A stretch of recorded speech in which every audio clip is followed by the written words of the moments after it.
Monsieur le Président de l'Assemblée nationale, Mesdames et Messieurs les Présidents de commission, Monsieur le rapporteur général de la Commission des finances et du contrôle budgétaire élargi de la Commission, des lois de la décentralisation du travail et des droits humains, vous avez mes félicitations d'ailleurs pour votre brillant rapport.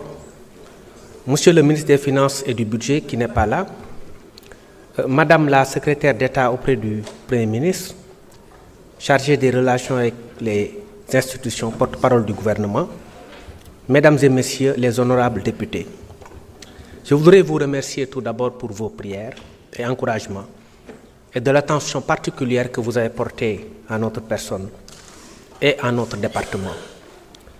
Je profite également de l'occasion pour remercier Monsieur le Président de la République, son Excellence Monsieur Bassirou Diomaye Diakhar Faye, pour sa confiance, ainsi que le Premier ministre Ousmane Sonko. Plusieurs questions ont été agitées et je salue la maturité démocratique de notre pays, parce que vous verrez peut-être sous d'autres cieux des démocraties qui se disent majeures et qui n'ont pas ce niveau de débat. Par quelque bord que vous puissiez vous trouver, j'ai pu remarquer que les débats ont été tenus dans la sérénité, dans le respect mutuel, avec des idées très profondes. Également des préoccupations qu'on essaiera de résoudre dans le cadre de notre département. Également des mots qui nous vont droit au cœur, je l'ai dit tout à l'heure. Elle n'est pas malheureusement encore là. Je voulais taquiner un peu ma consoeur Aïssata Tall Sall. J'étais très content de ses conseils, de sa posture.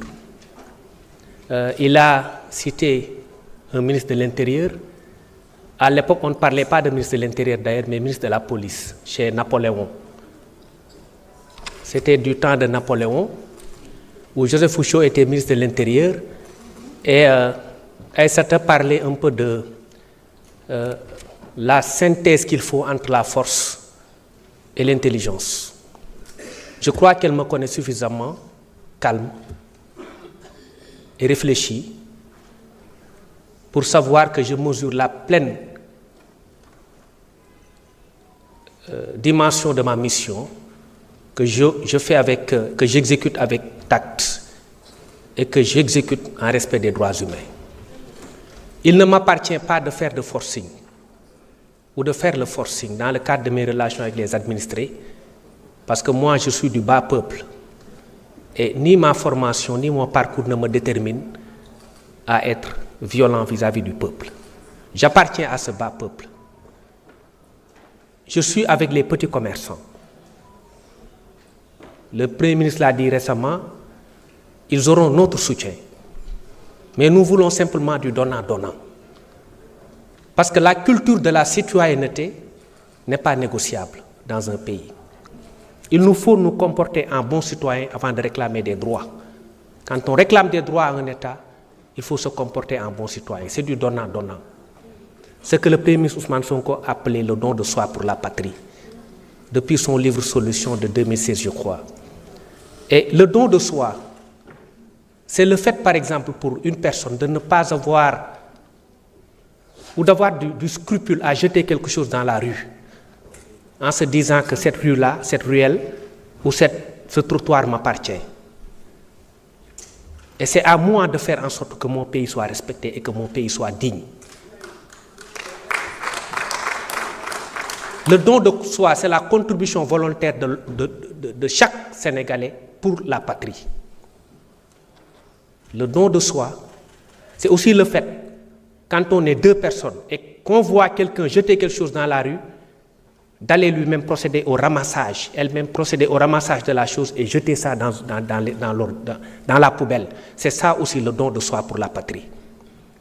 Aïssata, vous me connaissez comme étant un avocat réfléchi et mesuré et pondéré. Ce que je fais, je le fais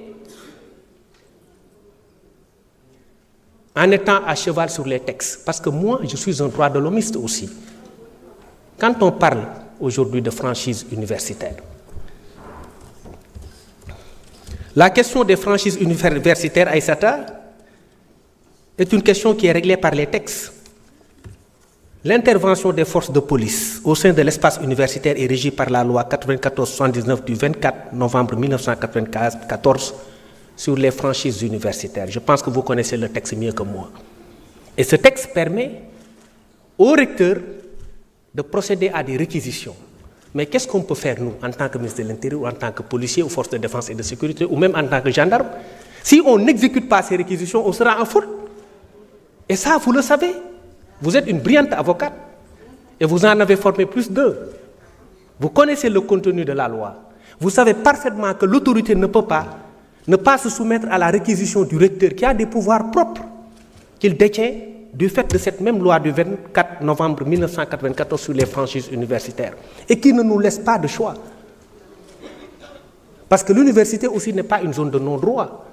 Quand on commet un meurtre à l'intérieur de l'université, on ne peut pas, sous prétexte parce qu'on est à l'intérieur de l'université, qu'aucune personne ne doive intervenir dans l'enceinte universitaire pour arrêter le déroulement de cette infraction-là. Attention, parce qu'il y a des choses qu'on peut sortir ici, mais qui peuvent demain se retourner contre nous.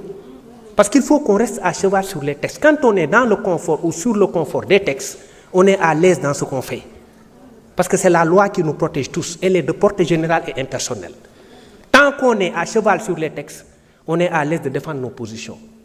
Maintenant, dans l'application, on peut voir comment gérer la situation.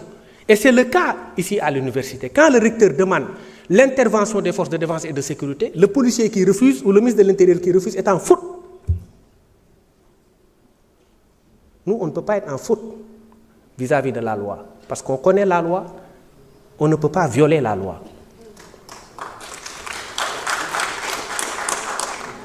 Il y a eu des incidents qui ont eu lieu. Le recteur a demandé à ce que, par réquisition, qu'on intervienne à l'intérieur de l'université. Et nous avons exécuté ces réquisitions-là. Par contre, les étudiants sont nos petits frères. Moi, je suis toujours étudiant parce que j'étudie toujours, je vais à la fac. Moi, je suis un éternel étudiant. Et je pousse tout le temps la cause des étudiants.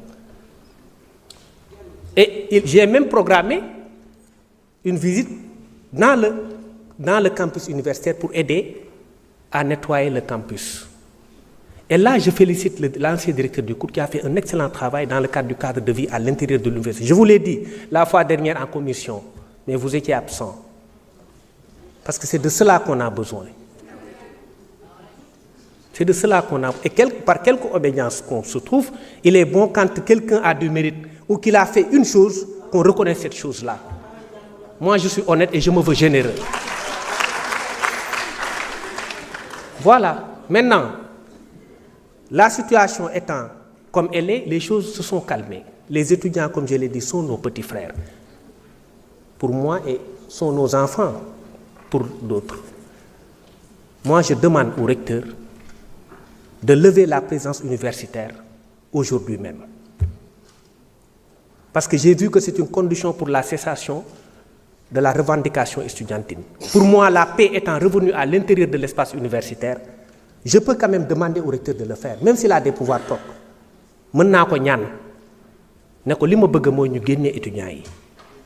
Et d'ailleurs, dans notre nouvelle doctrine du maintien de l'ordre, les choses ont changé. Parce que moi, tamit démb fii la ma fekk, et j'étais au cœur du combat.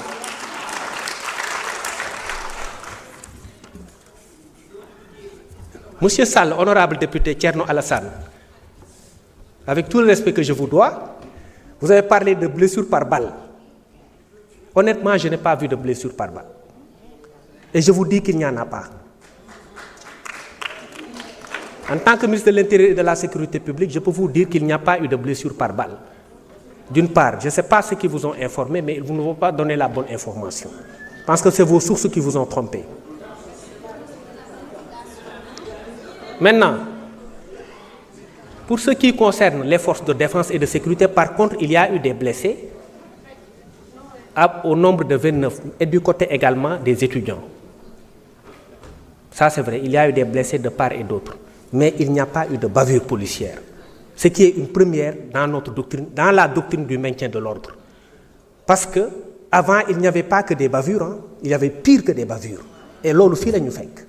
De sorte que vous avez été obligé de faire voter une loi d'amnistie, pas vous. Mais bon, mes amis Aïssata et Abdoumbo ont été obligés de recourir à une loi d'amnistie. Bon, moi j'ai une interprétation propre de la loi d'amnistie, mais je la garde pour moi-même. Je la garde pour moi. Parce que ça ne vous arrange pas. Mon interprétation de la loi d'amnistie ne va pas vous arranger.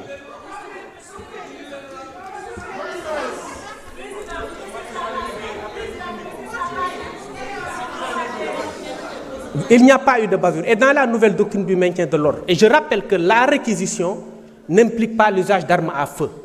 J'ai moi-même convoqué mon état-major pour leur dire point d'armes à feu à l'université, même si on devrait exécuter les réquisitions du recteur.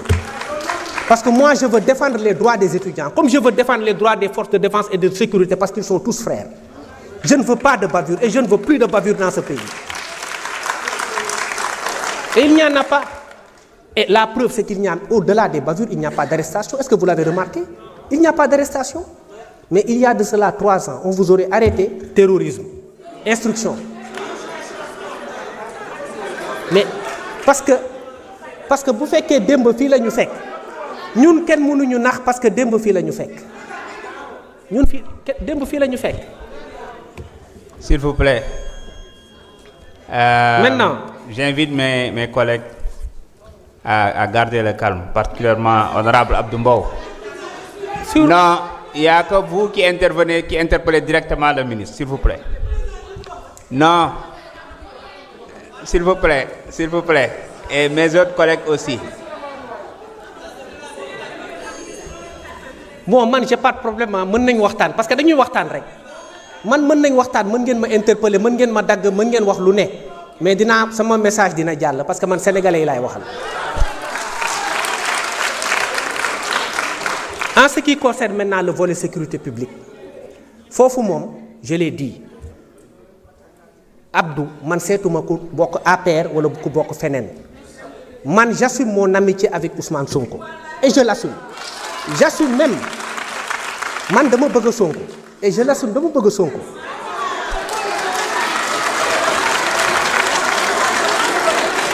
waaye terewuma ma nekk ministre de l'intérieur de tous les Sénégalais, même des gens de l'autre côté. te sécurité naa leen ko assurer yéen nit ba mu mat sëkk. keroog bi ñuy def meeting dañu am ay renseignements yu remonté ñu ne meetingu Pastef bi dina drainer au moins 300 000 personnes au moins. am ñu ne woon dañu jël option à quelques mètres de là ñu ne dañuy def meeting. On a demandé à ce que ñu délocaliser ko parce que interdiction yi ñun dañ ko bëgg a dépasser parce que démocratie bi dafa war a souffler parce que ñun loolu lañ xam loolu lañ jàng ci loolu lañ nàmp. léegi ñooñu dëgëral ne dañuy toog def meeting ñu ne leen délocaliser leen ko parce que meeting boobu ba tey interdiruñ ko dañu ne leen ñu délocaliser ko pour des raisons de sécurité et de leur propre sécurité ñu bañ mais bi ñu gisee foule bi xam nañ lu tax ñun ñu waxoon leen ngeen délocaliser ko. donc ñun dinañ am ay éléments yoo xam ni pour la propre protection des Sénégalais nanguñ ku ñuy saaga ak ku ñuy ŋàññi dañ koy jël dañ koy nangu amul problème mais dañ leen war a protéger mooy foo leen mënti bokk dañ leen tey boo amoon ku dugg sa kër di agressé dama fara yónni ay nit ñu protéger la. moo tax ma ni man je suis le ministre de l'intérieur de tous les Sénégalais moo tax ma ni leen yéen député yi bu leen demander benn rendez-vous par écrit di parce que bi ma ñëwee dama gis loolu mais loolu du yoon député warul demander rendez-vous pour gis ministre da ngeen may woo ma recevoir leen parce que yéen wax naa leen ko keroog commission suffrage universel moo leen jox seen toogaay fii man ab décret rek moo fi bàyyi yéen ñu ëpp légitimité ak foo leen mënti bokk ke ngeen bokk Pastef wala ngeen bokk feneen yéen ñu ëpp légitimité parce que ñun décret moo ñu fi bàyyi.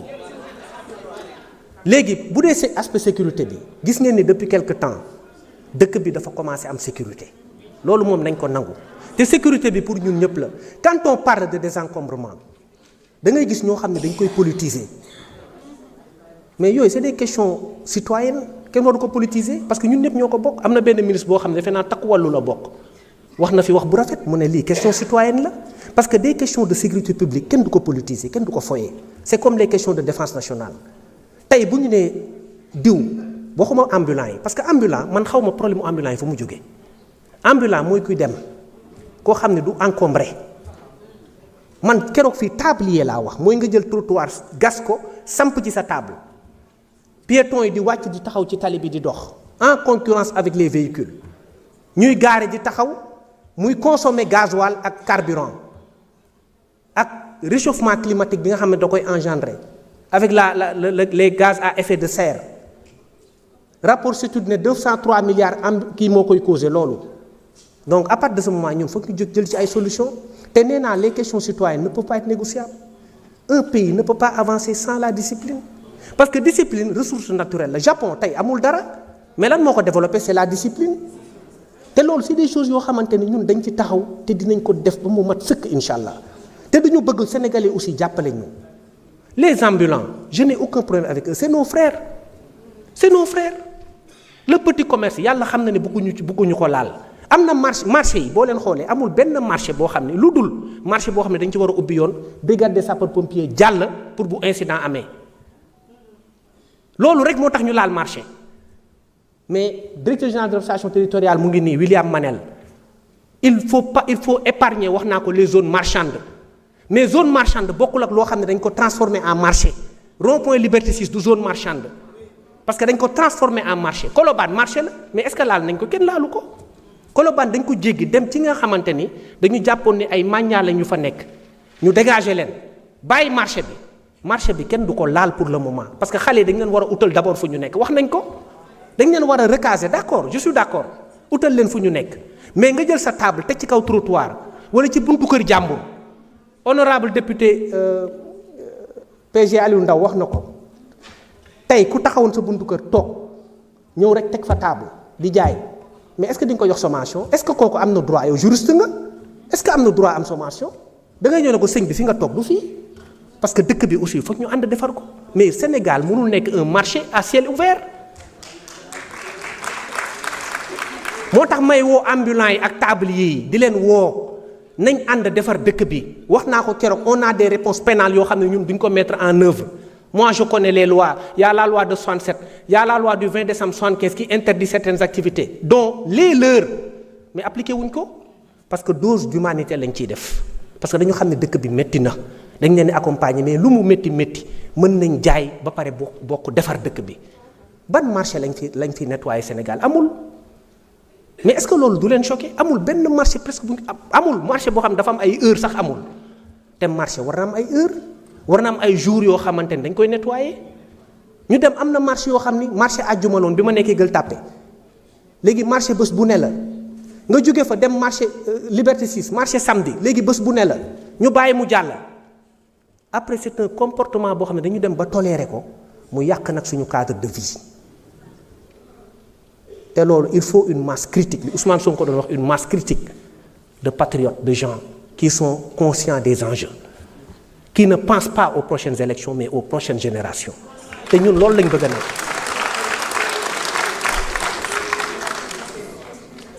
sur les questions de sécurisation des espaces et de tranquillité publique avant may wax ci mendicité parce que temps bi bariwul sur les questions de sécurisation ñun chaque fois léegi au moins 3 fois par mois dañuy def ay opérations combinées police gendarmerie yoo xam ne man dama ciy bokk boo xoolee dëkk bi dafa commencé am jàmm au-delà de set bi muy set dafa commencé am jàmm am dal agression yi ñu daan noté yu bari armée dafa wàññeeku parce que man damay ànd ak sama gars yi moo tax dama leen di féliciter les forces de défense et de sécurité parce que ils sont très braves ñoom ak waa gendarmerie parce que le ministre de l'intérieur dispose de la gendarmerie en ce qui concerne la sécurité intérieure moo tax ñoom laay boole ñu agir dans le cadre d'une parfaite camaraderie ba pare moo tax dëkk bi Petite Côte dem nañ fa jóge fa dem Grand Yoff jóge fa dem Thiès te dinañ dem même ay Tambacounda lépp pour defar Sénégal ba nga xam ne sécurité dina fi am région lu mu sori dañ fa dem pour defar dëkk bi maintenant sur la question de la mendicité est devenue un fléau loolu encore le code pénal l'interdit la mendicité est devenue un fléau te dafa am beneen type de mendicité boo xam ne c'est animé par des personnes de nationalité étrangère qui ne sont pas des sénégalais li mu xamoon ci mendicité déjà sénégalais classiquement xamul woon dafa am kersa génn di tàllal loxo dañ daan def ci ay famille ñoo bokk ci ay famille di dimbalante mais chaîne de solidarité bi dagg am ñu génn di yalwaan parce que ñàkk moo tax bien que dañ ko tere mais dafa am beneen forme de mendicité boo xam ne c'est plus complexe encore mooy mendicité boo xam ne c'est entretenu par des personnes de nationalité étrangère. Or les lois de la CEDEAO permettent aux pays d'appliquer leurs propres lois. C'est-à-dire que la libre circulation des biens et des personnes n'interfère pas dans les lois pénales des pays. C'est ce qu'on appelle, ñun ci jargon pénal, le principe de l'autonomie du droit pénal. Ñun ñoo am suñu autonomie appliquer suñu texte. Or mendicité ak vagabondage dañ ko interdire au Sénégal. Moo tax du ñu nangu benn étranger ñëw Sénégal di vivre de mendicité loolu dootuñu ko nangu tey dootuñu ko nangu ëllëg te de plus en plus boo xoolee mendiants yi fi nekkoon presque gisatoo leen fi centre ville amatul mendiant boori corniche amatul mendiant ak yeneen zone maa ngi répondre également ci question bi benn député posé sur les pousse-pousse ak machine à café yi ñuy jaayee ci mbedd bi chariot yi waxuñu Dakar yëpp loolu dañ ko interdire graduellement parce que doo ñëw rek attaquer un truc boo xamante ni benn commerce informel dans son ensemble loolu doo ko def moo tax dañ ko def par zone ce qu'on appelle les zones principales yi nga xamante ne dañ ko bëgg offrir en exemple corniche dañ fa tere yenn commerce yi parce que dañu dem ba corniche dañu doon gis ñu taxaw di jaay ay yére foofu ñii di jaay lii ñii di jaay lii ñii di jaay lii mu nekk benn mbuum mbaay boo xam ne bu ñu ko bàyyi woon suñu cadre de vie day yàqu maa ngi jot également alerte ñi nga xamante ne c'est des riverains Almadies ci code kii bi baie de Hann tamit yàqu na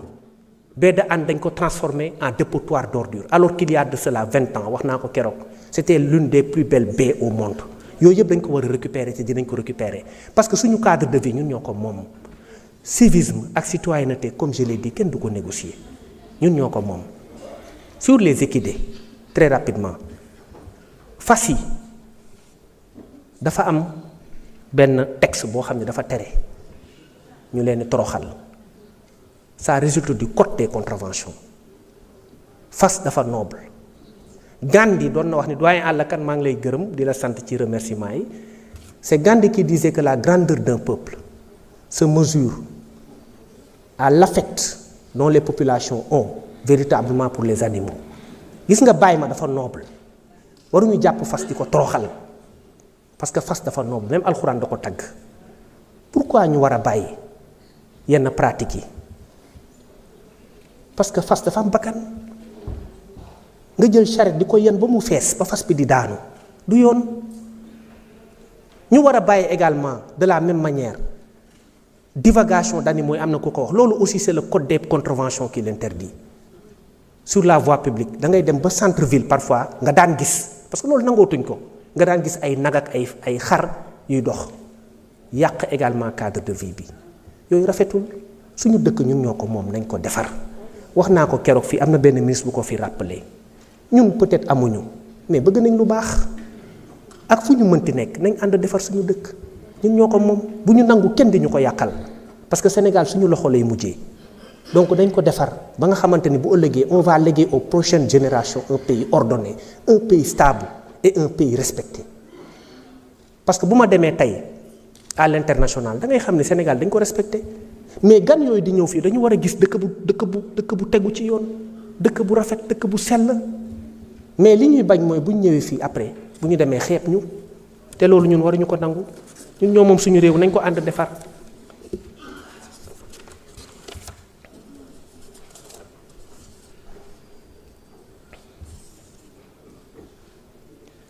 Sur les questions de fraude documentaire am na ku ko fi wax il a raison fraude documentaire dafa nekk une atteinte à l'identité sénégalaise te loolu aussi effectivement am na ci ay cas de fraude mais ñi nga xamante ni dañu détenir ay pièces yoo xamante ni on considère que c'est du faux nañu xam ni ils sont en danger parce que y a une infraction qu'on appelle l'usage de faux kooku du presque c'est jamais prescrit tant que yaa ngi utiliser document bi rek mën nañ la jàpp teg loxo donc maa ngi woo maire yi collectivités locales yi maa ngi leen di woo ci ñu gën a vigilant maire yi en tout cas xam dañuy délivrer actes yi ñu gën a vigilant dans le cadre de la délivrance des actes te aussi tamit am na benn aspect boo xamante ni man rafetlu wu ma ko te loolu aussi dinañ ci taxaw mooy ay sant ak yooyu Sénégal benn lañ ñoo bokk ndey ñoo bokk bàyyi boo santee Jaxumpa wala nga sant Cissé wala nga sant Mbay ak sama kal yi sant Touré ñoom ñëpp benn lañ donc nañ jàppandoo ci loolu defar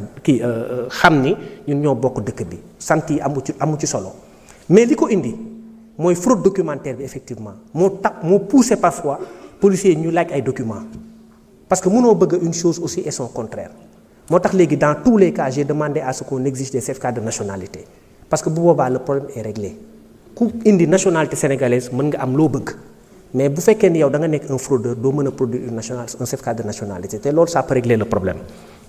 Maintenant sur la question de la corruption je suis effectivement d'accord corruption nag dafa bokk ci fléau yi nga xamante ni fépp da nga ko fay retrouver da nga koy retrouver ci police da nga koy retrouver feneen mais ñu ngi jox ay jéego bi ñu ñëwee dañu teg un inspecteur général jox ko mission mu dox ci affaire corruption ak toutes les considérations yoo xam ne mën nañ ci régler police bi donc ak benn brigade prévôtale boo xam ne dañ ko mettre en place pour régler les questions de corruption loolu à ce niveau là vraiment ñu ciy dox ay jéego mais dina am na sax ay condamnation suñu biir mais am na loo xam ne ci sutura la doo ñëw condamné nit ba pare jaay ko ci mbedd bi ne dañ ko kii parce que bu ñu ko condamné ba pare doy na sëkk donc loolu lañ jàpp mais rassurez-vous la question de la corruption est actuellement prise en charge par la police. Sur la situation des élèves de la 49e promotion je vous rassure que le problème est quasiment réglé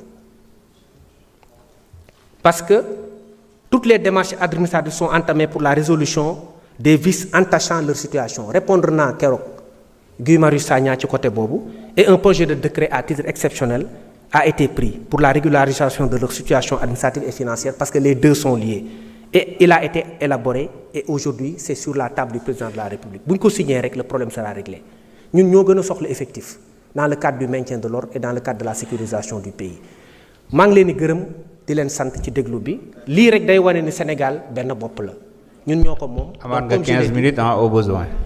Ah mais c'est tant mieux encore je pensais que c'était fini lii je veux dire day wane ni Sénégal benn bopp la te effectivement ñun ñoo ko moom te incha allah dinañ ko defar. am na benn député El Hadj Diop bu ma laaj ci construction caserne sapeur pompier à Malem Hodar loolu dafa dugg ci mise en œuvre agenda national de transformation Sénégal 2050 l'État a projeté la construction de 186 casernes de sapeurs dont 86 pour la période 2026-2030 keroog dem naa inaugurer caserne de Goudiri quelque chose qui a été très bien accueilli par les populations te incha allah dinañ continuer parce que am na yeneen caserne yu ñu war a ubbi à Nioro à Diamniadio à Ndiaganiao à Daara Djolof et ces casernes seront inaugurées entre 2025 et juillet 2026. caserne Kédougou ak Sokone réclamé nañ ko fi effectivement c'est vrai te li député Mbaye Dione wax dëgg la dafa am zone yoo xamante ni amul presque dara mais dans le maillage territorial c'est-à-dire que bi ñuy créer loolu comme région yenn régions yi peut-être on a mis les charrues avant les bœufs loolu c'était avant nous donc loolu moo tax parfois dañuy am problème pour alimenter ko parce que c'est un peu excusez-moi mais dafa am benn genre kii politique boo xam ne moo ko jiitu ñu ne dañuy ériger tel en région ba pare doo ko accompagner d'infrastructures nécessaires alors qu'on devait d'abord créer les infrastructures avant de créer les régions c'est ce qui a fait effectivement ce déséquilibre-là qui a été noté. Pour les constructions et les réhabilitations de bâtiments, l'essentiel des bâtiments abritant les services de logement de circonscription administrative se trouve dans un état de délabrement avancé. De ce point de vue, on est d'accord et notre position de principe, c'est qu'il faille effectivement procéder à la rénovation de tous ces bâtiments. Et pour 2026, notre ministère va achever les travaux de la préfecture de Kaolack. Les travaux ont démarré et la préfecture de Bignona et les sous-préfectures de Rao et de Fissel. Pour l'instant, c'est ce qui a été démarré. Maintenant, pour régler la question de la vétusté définitivement, le ministère a élaboré un nouveau projet qui a été maturé avec les services du ministère de l'économie et du plan. Ce projet qui va démarrer en 2026 pour un coût de 67 milliards va ouvrir toutes les localités du Sénégal, 14 régions, 46 départements et 127 arrondissements. Donc loolu ñun suñu yitte la dañu bëgg a defar circonscription yi nu mu tudd préfecture yi gouvernance yi ak sous-préfecture yi parce que ñoom aussi c'est des bu dee gouverneur c'est le représentant du président de la République dans les régions te ñu ngi def liggéey aussi bu mucc ayib c'est pourquoi dama ciy profiter également pour féliciter William Manel qui est le directeur général de l'administration territoriale, qui fait un excellent boulot avec les gouverneurs, les préfets et les sous-préfets. Ñooñu dañu soxlo les moyens pour exercer leur office parce que c'est un métier dafa noble. De la même manière que je l'ai dit avec les forces de défense et de sécurité. Saa yu ma demee ci benn opération combinée police gendarmerie ay 3 heures du matin dama leen wax ni nit ñee ngi nelaw mais ñun ñu ngi liggéey. Moo tax les forces de défense et de sécurité méritent tous les salaires du monde. Lu ñu leen defal nañ ko xeeb parce que c'est des gens qui sont des nobles. Policiers yi dañ leen war a jàppale. Gendarmes yi dañ leen war a jàppale parce que li ñuy def ci liggéey dafa mucc ayib. Et donc loolu moo tax man j'estime que mon département pourrait être même beaucoup plus pourvu en matériel et également en moyens pour leur permettre d'exercer leur métier. Parce que dara gënul noble ñëpp di nelaw nga taxaw di assurer leur sécurité. Que ce soit des moyens mobiles ou des moyens matériels. Si wàllu tenue aussi wax nañ dëgg. Tenue dafa bokk ci li tax nit ñu lay respecter. Comme li may wax loolu laajul moyens yu bari. Li may wax cet ak defar mën na ànd ak sax ñàkk wala tuuti ñàkk. Aïssata xam na ko ñun dañu bëgg bu ñuy plaider comme avocat rabat bi dañuy bëgg fóot ko ba mu set mu weex tàll di briller ñu taxaw comme li ñuy policier di wax dans leur jargon être en tenue correcte parce que loolu mooy tax ñu respecter la. moo tax benn jour dama woo DGPN bi ma ñëwee directeur général de la police nationale di profiter également di ko féliciter pour l'excellent travail qu'il fait ku baax la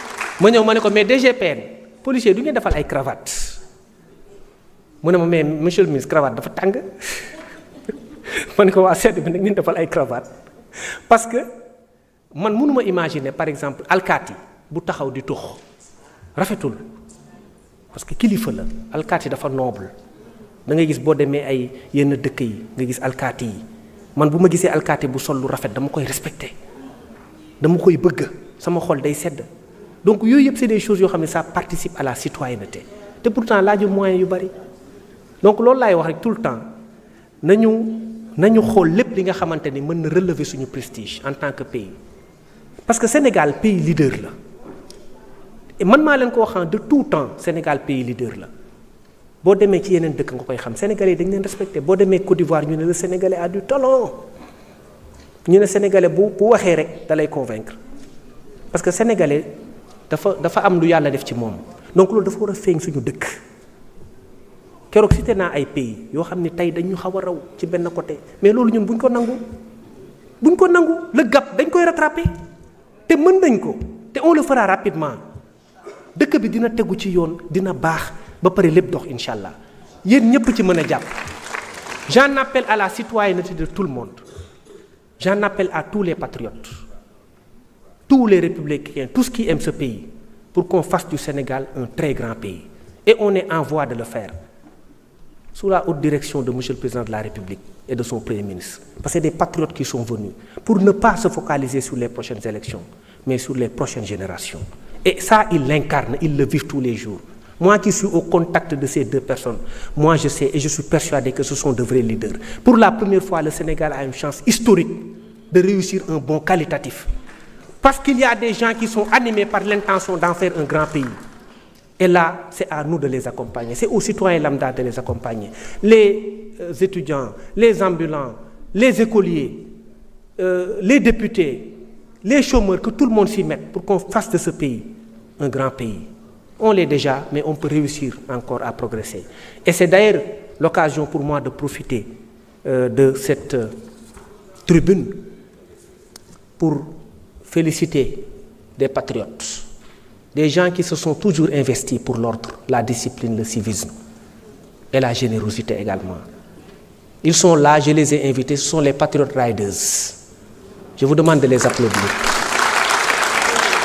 ñii ñooy taxaw ci tali bi sans moyen naan feu rouge da ngay taxaw ñoom ñooy taxaw ne feu rouge da ngay taxaw ñooy taxaw ne piéton jël trottoir bi oto bi demal te kenn fayu leen parce que ñoom li ñuy def mooy le don de soi pour la patrie ak ñeneen ñi nga xamante ni dañuy dénoncer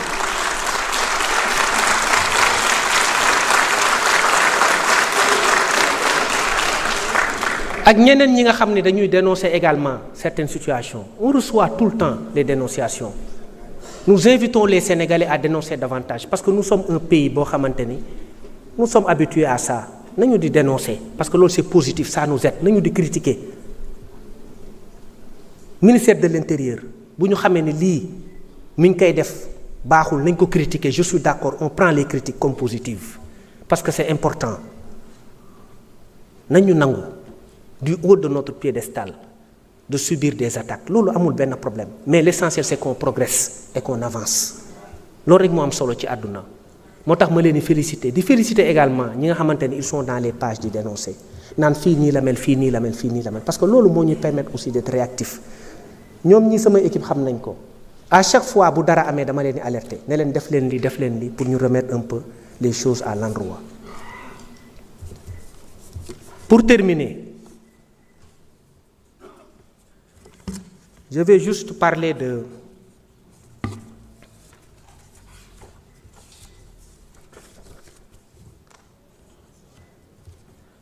des politiques en général. Moi je suis le ministre du culte moo tax maa ngi nuyu kilifa diine yi demoon naa Touba ci sama sëriñ sëñ Mountakha yàlla na fi yàgg lool te wér sëñ Mbaye Sy Mansour day seeti naa ko ak xalifa yépp seeti naa leen di leen ziyaare bu baax parce que man seen doom laa seen surga laa te incha allah je serai dinaa topp seeni tànk te dinaa jàppale le culte parce que loolu aussi ci sama domaine la bokk. Politique yi wax naa leen foo leen mënti nekk mes portes vous seront grandement ouvertes que vous soyez de l'opposition ou du pouvoir en place. Am na ko wax fii man je suis le ministre de la République, je suis un ministre de la République, je suis le ministre de l'Intérieur, je suis là pour tous les Sénégalais. Heure boo leen ma bëggee gis ñëw leen parce que je vais vous accueillir et c'est mon devoir également de vous écouter. La société civile également maa ngi leen di woo à tout moment mën ngeen ñëw sama bureau boo leen amee ay doléances ñëw leen Aïssata du ma nangu nga may taxer peut-être étiqueté parce que dans le barreau boo ñëwaan dañ lay étiqueté à quelques 6 mois dañ naan diw nii la mel ça peut arriver ce qu'on appelle les étiquettes chez nous. Heureusement pratiquement tous les avocats ont de très très bonnes étiquettes. Maintenant fii dama ñëw dégg ñu naan Bamba sam benn sœur da koy wax dafa xaw a radical mais man moom xaw ma lan lañ may wax ci radical parce que moi je ne fais qu'appliquer les lois et je le fais avec une dose d'humanité qui n'est pas contestable. Donc que ce soit Aïssata ou honorable député Thierno Alassane, je vous rappelle, je vous le dis, moi je vous le répète, je ne suis pas un homme radical. Moi je suis un homme respectueux des lois et je vais le faire avec la rigueur qui s'y est et sans faire trembler ma main. Je vais faire respecter les lois de ce pays. Avec une dose d'humanité, Aïssata, rassurez-vous. Hein? Duralex, voilà. Je remercie également le président de l'Assemblée nationale. Il a été mon compagnon de lutte. Tant bi ñu koy takkal bracelet mu muñ ko. Sénégal jaar na ci période yu difficile mais tey yàlla def na am na dal nañu jublu ci liggéey bi jéem a changer ce pays. Je vous remercie de votre aimable attention.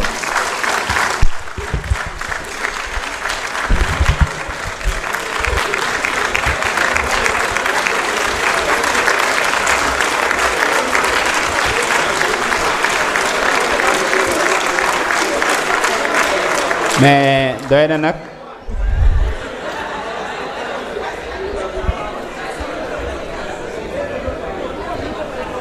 Abdou n'est-ce pas doy na tàccu yi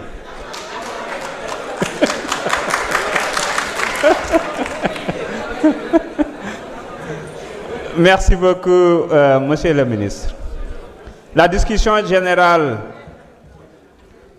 étant close, nous allons passer au vote des programmes du projet de budget. Monsieur le rapporteur, vous avez la parole pour donner lecture du programme Administration territoriale.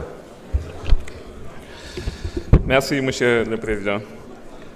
Alors, pour la section 33, Ministère de l'Intérieur et de la Sécurité publique, programme Administration territoriale, dépenses de personnel, 6 646 491 000 en AINCP, acquisition de biens et services, 8 milliards 99 millions 861 561 en AINCP. Investissement exécuté par l'État.